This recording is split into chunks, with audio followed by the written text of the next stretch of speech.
Hi, I'm Sil, and this is Slow Easy English. In today's video, in part 17 of the best way to speak English, I have some bad news for you. I'm sorry to be the bearer of bad news, but I do have bad news for you. Your English is probably not anywhere near as good as you think it is. I'm sorry, but that's the truth. That's my experience. Now, this video really is, it applies more to students who have native English speaking teachers that moved to their country.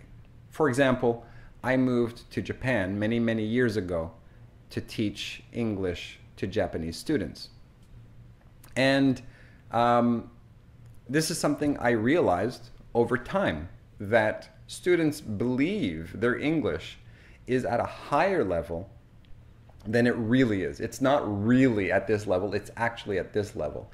And the reason, there are some very good reasons why students often believe their English level is higher than it really is. You know, you have your English classes with your native English speaking teacher.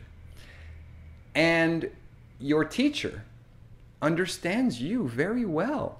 Everything you say, your teacher understands. Wow, my speaking must be great, you know? And you understand everything your teacher says. So, hey, if my listening is good, if I can understand my teacher, and if my teacher can understand me, that means my pronunciation must also be good, and my grammar must be good, and my vocabulary. Because, you know, that's what language is, really. It's vocabulary, grammar, and pronunciation. So, and of course, the ability to listen, which is dependent on grammar and pronunciation, the understanding of sounds. But anyway, so a lot of students, they think, my English is really good. It's progressing at a fantastic rate. I just need to learn more words. But my pronunciation is good. My teacher understands me. I understand my teacher. So my listening is really good. No, I'm sorry, but you are living in under a false belief. And let me explain why, how that works. Okay, so number one, your teacher. Okay, let's take me for example. When I moved to Japan, I didn't know anything about Japanese. I hadn't studied the language at all. And in the first few weeks, I had a lot of trouble understanding my students. And the reason for that was because I wasn't used to the Japanese accent.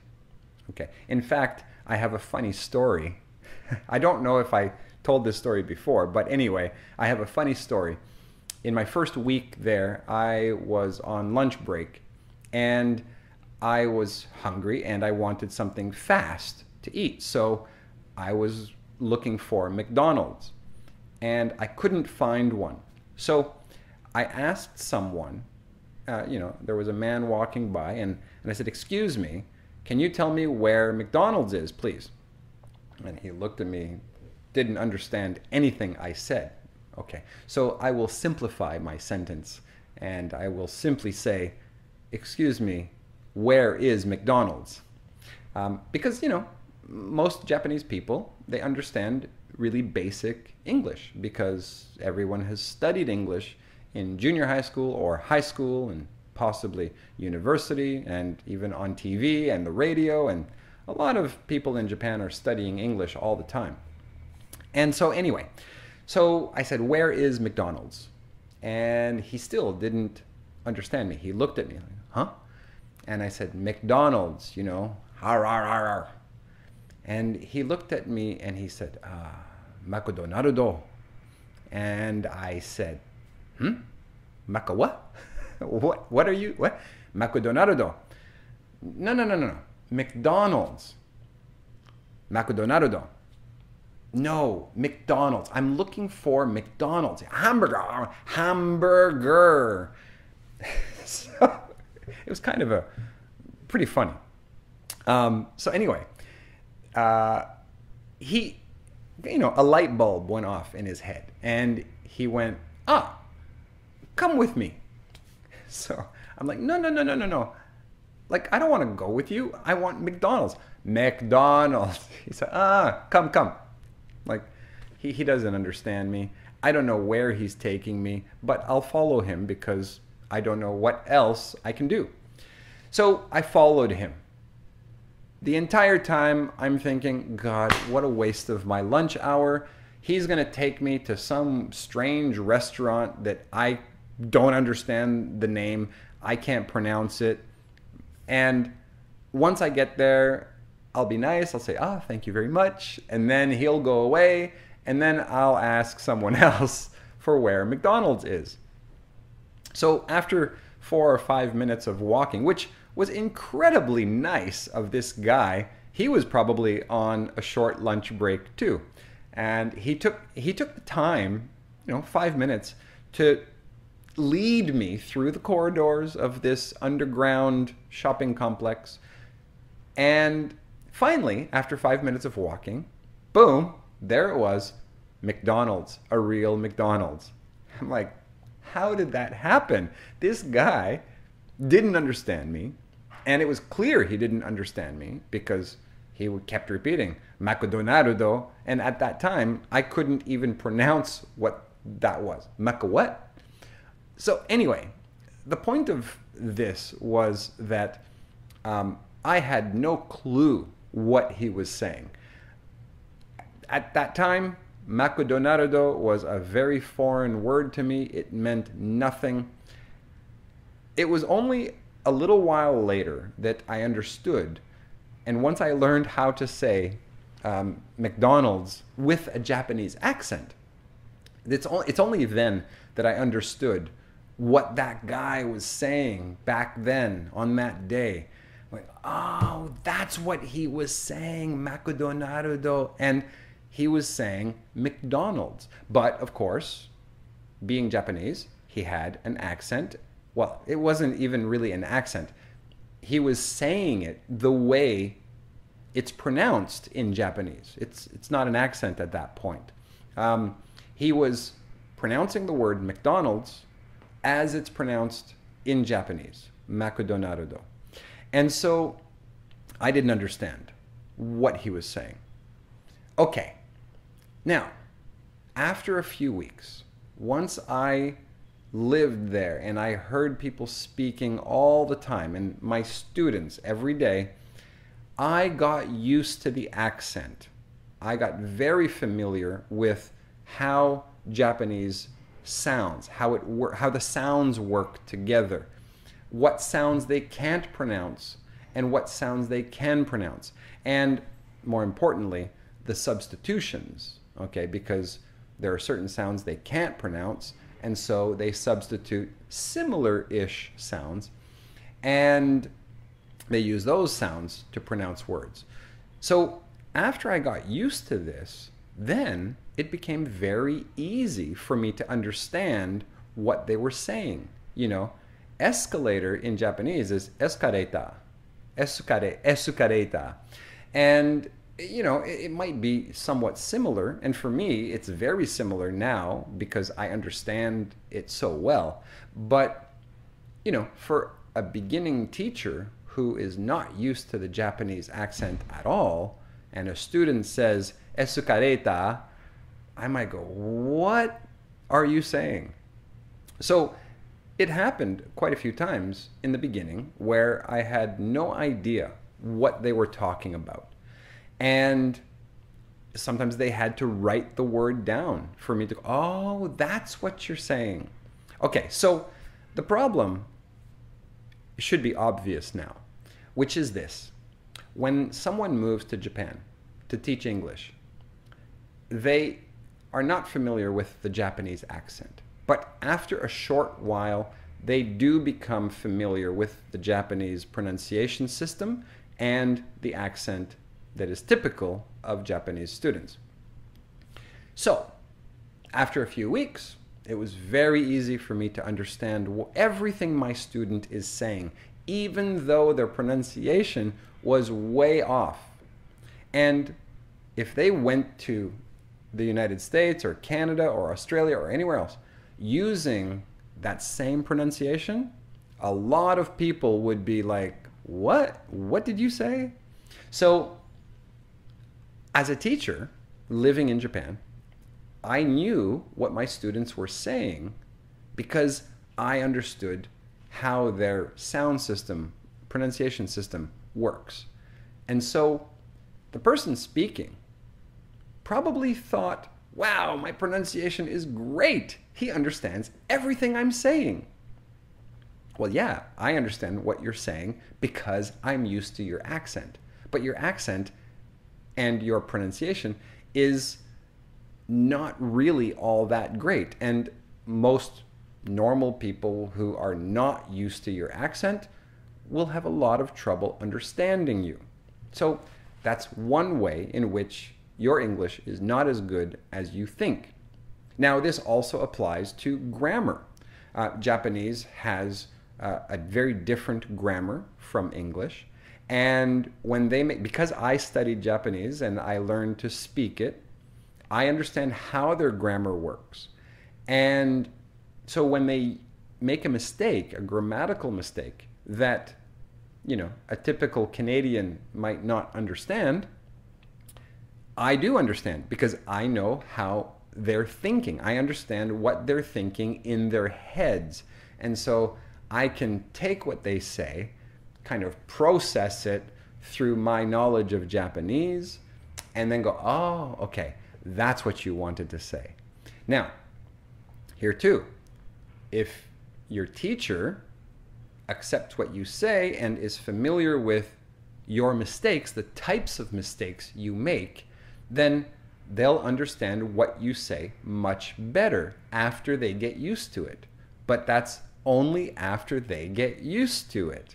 Okay? People who don't know your grammar and are not used to the mistakes you make, they will have a much more difficult time of understanding what you're saying. So this works for pronunciation, speaking, and also for the grammar. And it also works for listening, because your English teacher is speaking, very likely, is speaking slowly. They are using simplified grammar and simplified vocabulary, much like my channel here. So when you understand your teacher, well, be aware that you are not understanding full-on native English. You're understanding modified, simplified English, okay? Pronunciation is very clear, you know, speaking slowly, using easy words, using easy grammar. All of that means that your level is not up here. Your level is actually down here. But if that's your only exposure to English, then you feel like, wow, I understand everything my teacher is saying. He understands everything I'm saying. My English is pretty hot. No, I'm sorry, it's not. You know, obviously, if you go to the United States or Canada, for example, I'm not excluding all the other countries, all the other English countries, but I don't want to list 8 countries every time I give an example, okay? So, but if you go to the United States or Canada, obviously, people there are speaking at a higher level than what you know. Okay, that's normal. That's not what I'm talking about. Not necessarily. What I'm saying is that the teacher, even though they're speaking at a lower level of grammar, only the grammar you understand, they're still simplifying the grammar, the vocabulary. They're speaking more clearly. They're speaking more slowly. And all of that is great for being able to communicate. But the fact is that if you go to the United States with, and you speak with people who have never taught English before, well, they don't know how simple they need to speak for you to understand. I've had friends come to Canada with me, Japanese friends, and I can't count how many times I had to tell my family, speak slowly. They would say something like, "Oh, so what do you think of Canada?" And my friend would be, "Hmm?" And then I'd say, "Speak slowly." And then my family member asking the question would say, "Oh, so what do you think of Canada?" Wait, I'm like, is that slow to you? Like, how is that slow? That's still like so fast for this person who doesn't understand English very well. Speak slowly. And the third time, okay, I'll speak slowly. So what do you think of Canada? Man, you didn't slow down at all. But for them, in their head, that was speaking slowly. So in relative terms, they were speaking slowly.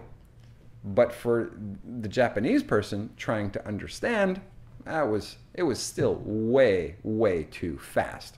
So yeah, your teacher slows down his or her speech and simplifies enormously when speaking to students, because otherwise the lesson just would not progress. Okay, so my point here in this very long video, like they all are, because I'm quite long-winded, it seems. So the point here is, don't be complacent.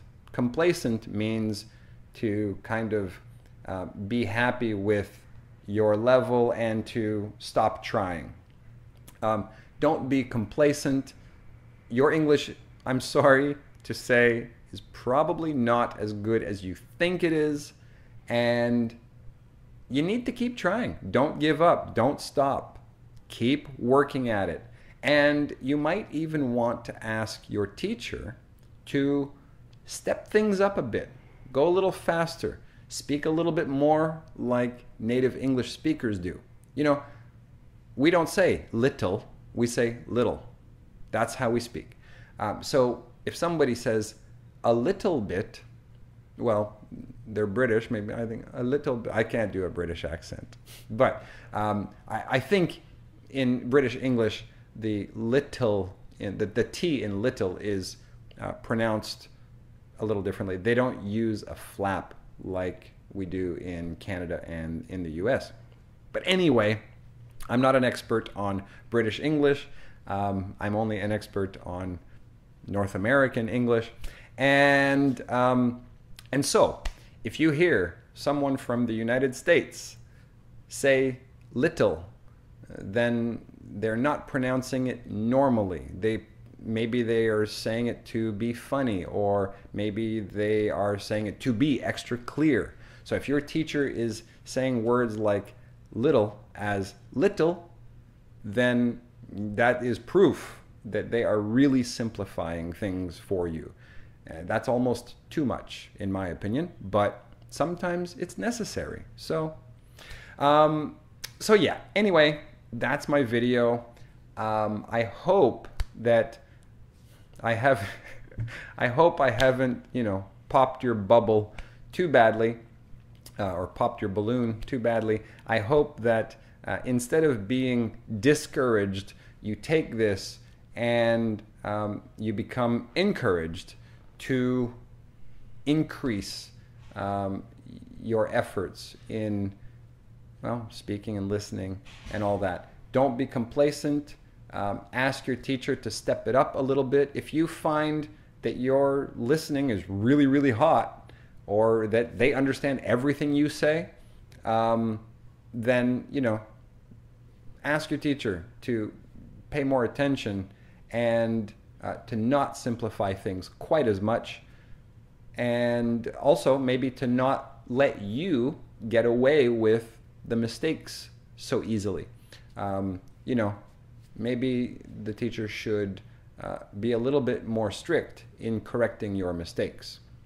And pronunciation, if they can.